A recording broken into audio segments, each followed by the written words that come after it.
Saiu aí as 10 maiores economias do mundo, eu vou trazer para vocês cada uma das economias, trazendo aí as principais características, lembrando que cada país dá uma aula discutindo aí a sua capacidade econômica na economia global. E o primeiro que nós vamos falar é os Estados Unidos. Os Estados Unidos têm toda a sua organização econômica pautada nos cinturões ou belts, tanto no setor agrícola, como o Corn Belt, o Wheat Belt, o Cotton Belt, como também na parte industrial, como o Manufacturing Belt, o Sun Belt, que é o cinturão do sol onde se produz alta tecnologia.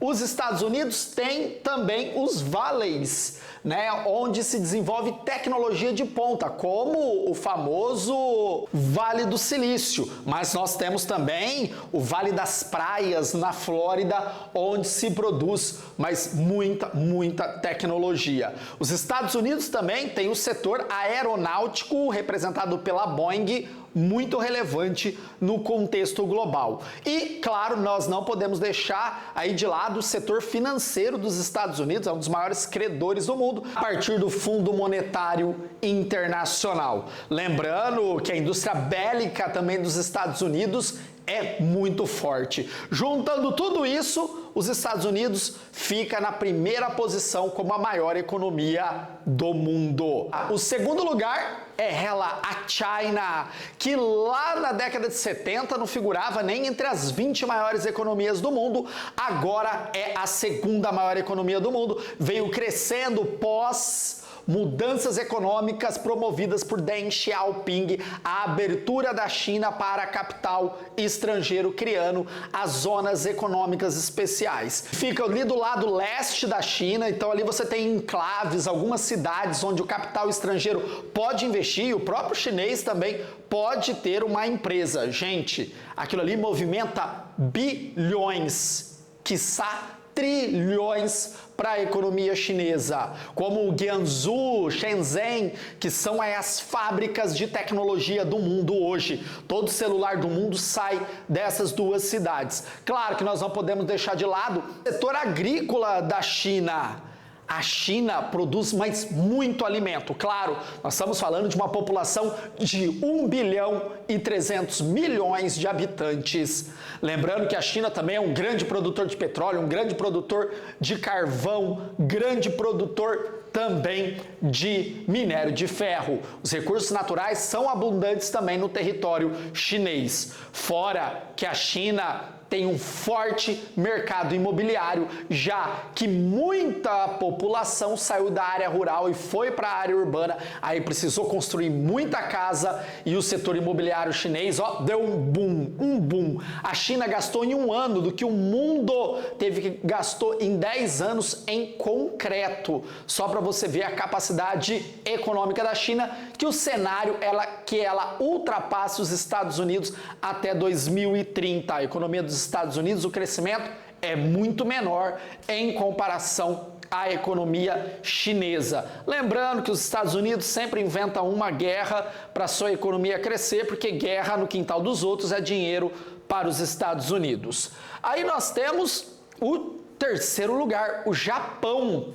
O Japão tem uma economia estagnada desde o final da década de 90 do século passado, viu sendo ultrapassado pelos chineses. Mas o que segura o Japão ainda como a terceira maior economia do mundo é o setor industrial muito competitivo ligado às inovações. O Japão sempre é pioneiro quando nós falamos de desenvolvimento de tecnologia de ponta. Então nós temos carros híbridos, setor óptico no Japão é de excelência, sabe, lentes. O Japão também tem um setor de robótica muito mais avançado do que os seus inimigos chineses ou coreanos. Também tem um setor naval muito forte. Os japoneses vivem numa ilha e desde sempre aprenderam a navegar. Mas o Japão tem um problema gigantesco: envelhecimento da população, falta de mão de obra. Eles tentam ali suprir essa mão de obra com desenvolvimento de tecnologia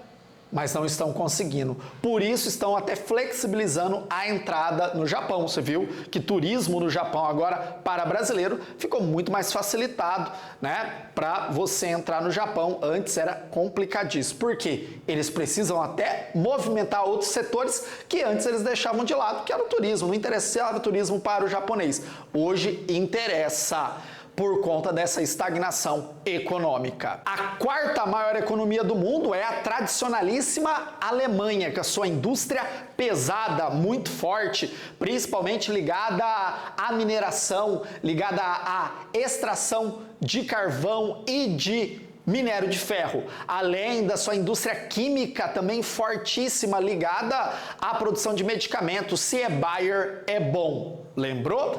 Aí você também tem o setor automobilístico. Você está vendo que eu estou falando de setores muito tradicionais, mas você pode pensar, pô, eles não desenvolvem tecnologia? Sim, dentro desses setores tradicionais. Fora que a centralidade da Alemanha lá na Europa facilita muito a sua mobilidade para outros países. Então a exportação fica muito mais barata, mais dinheiro no bolso dos alemães. O grande problema da Alemanha, que não faz ela crescer, é o que envolve também o envelhecimento da população, concorrência de outros países nessas áreas estratégicas da Alemanha, principalmente automobilística. Você vê hoje os carros chineses ganhando espaço em todos os lugares do mundo, e aí os carros alemães estão procurando outros nichos de luxo, para escapar dessa concorrência que é quase impossível vencer os chineses por conta da mão de obra barata, ausência de sindicato, tudo aquilo que a gente sabe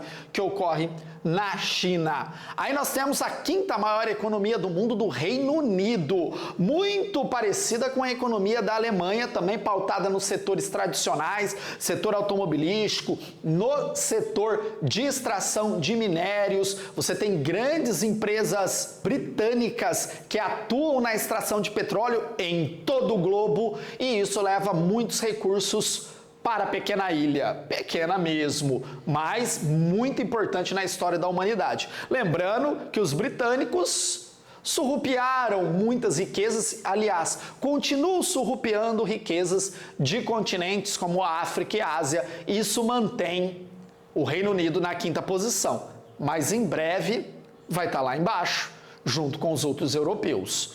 Outro também que é muito parecido com a Alemanha e com os britânicos é a França, que também é um país que usurpou riquezas de outros países, que colocam ele ali no topo da sexta maior economia do mundo. Tem também toda essa economia pautada nas indústrias tradicionais, né? Esses países foram reconstruídos pós-Segunda Guerra Mundial com dinheiro vindo dos Estados Unidos a partir do Plano Marshall. A França tem uma indústria automobilística muito forte, só lembrar aqui no Brasil, Renault, Citroën, Peugeot, que atuam aqui e atuam em outros lugares do mundo. Eu visitei o Egito, onde você anda no Egito, você vê carros franceses, você tem um sistema financeiro também muito forte, o turismo também muito forte e, claro, também a agricultura. A França aí é destaque na agricultura na Europa, com grande produtividade. O que quer dizer isso? Produz muito num pequeno espaço, consequentemente, ele se torna muito competitivo no cenário global quando nós falamos de agricultura. É um país que politicamente tem uma importância muito grande, porque foi o pilar da União Europeia, defende a formação da União Europeia, então esse viés político também coloca muito poder para os franceses. O sétimo colocado, até 2030, vai ser o terceiro. Ela, a Índia. Nós temos uma ideia que a Índia é um país pobre, aquelas imagens do rio Ganges, da Índia tradicional. Mas calma, a Índia é o maior país do mundo em população, então tem um gigantesco mercado consumidor. Se 200 milhões de pessoas dentre 1 bilhão e 400 milhões consumirem gente, é um mega mercado consumidor, maior até que o mercado consumidor brasileiro. É um país rico em produção agrícola, claro, precisa alimentar esse 1 bilhão e 400 milhões de pessoas. É um país focado na qualificação da população, principalmente para o desenvolvimento de tecnologia. Lembrando você que não é o 1 bilhão e 400 milhões de pessoas que a Índia precisa qualificar. Ela pega ali 300 milhões, já é muita gente, já é maior que toda a população da Europa mediterrânea. A Índia tem esse destaque na produção de tecnologia. Toda a produção de software sai de uma cidade chamada Bangalore. E os indianos, eles estão tentando segurar os gênios que surgem na Índia, porque muitos estavam sendo cooptados pelos Estados Unidos, pelos europeus, para trabalharem nas universidades e desenvolver pesquisa de ponta nos países deles. Os indianos falam, calma, fica aqui, nós estamos te dando apoio, e com isso agrega valor humano e, consequentemente, desenvolve mais tecnologia de ponta, consegue mais patente, e a Índia cresce e está pensando em rivalizar, sendo as duas maiores economias do mundo em breve. O grande problema da Índia ainda é o tradicionalismo, ainda é uma população que vive muito na área rural, né? Então você tem lá 400 milhões de pessoas que vivem na área rural, você também tem uma democracia um pouco complicada, você tem ali violações dos direitos humanos, como na China também. Isso pode gerar ruídos internos e isso afasta investimentos estrangeiros. Mas o cenário da Índia é muito positivo de ser a segunda ou terceira maior economia do mundo em breve.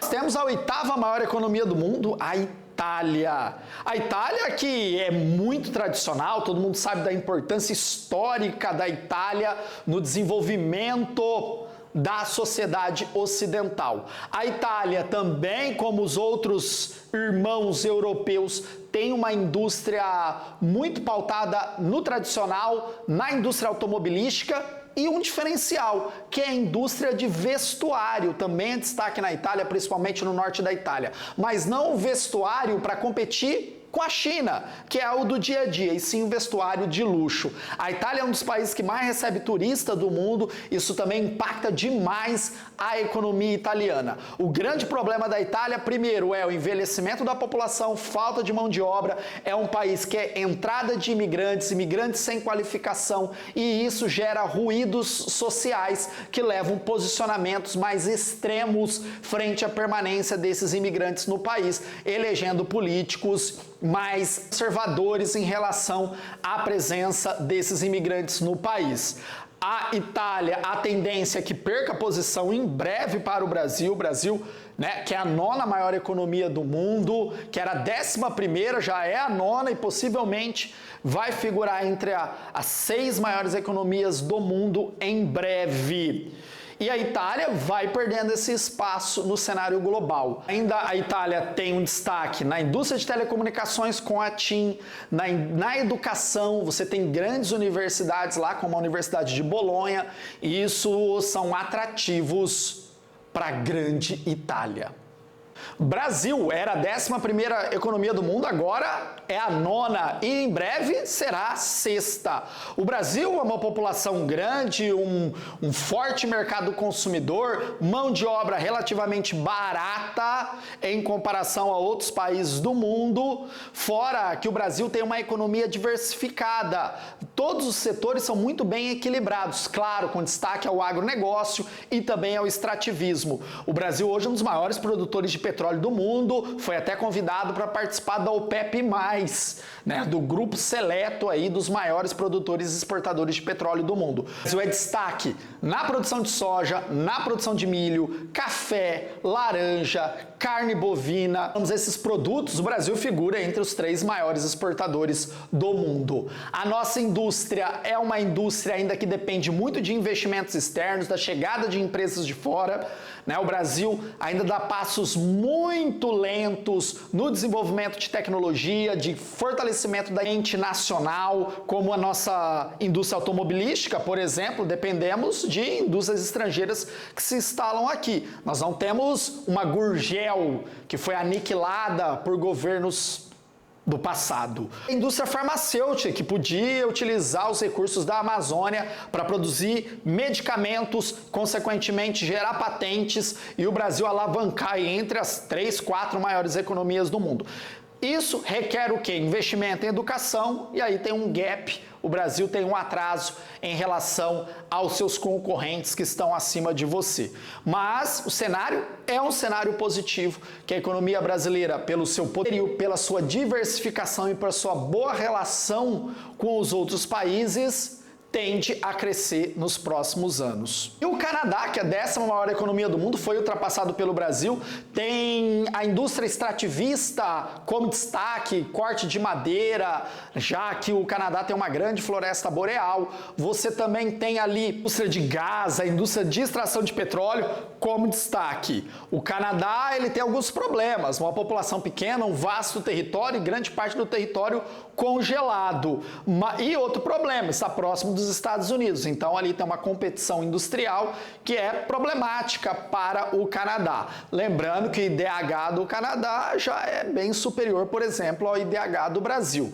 O Canadá também tem um problema em relação à imigração, tem problemas gravíssimos sociais, como a marginalização desses grupos, crescimento da violência no Canadá. Você tem aí vários relatos até na internet desses atos cometidos geralmente por essa população mais vulnerável que são os imigrantes. Então, um país que precisa se reinventar para continuar nessa posição entre as 10 maiores economias do mundo. E aí, qual a sua opinião? Como o Brasil pode suplantar esses outros países e se tornar uma das 4 maiores economias globais? Será que o Brasil está no caminho certo? Qual a sua opinião? A China vai ultrapassar os Estados Unidos? Desce o dedo no like, se inscreva no canal e deixe o comentário, é importante. Deixa o comentário, é Gabarita Gel.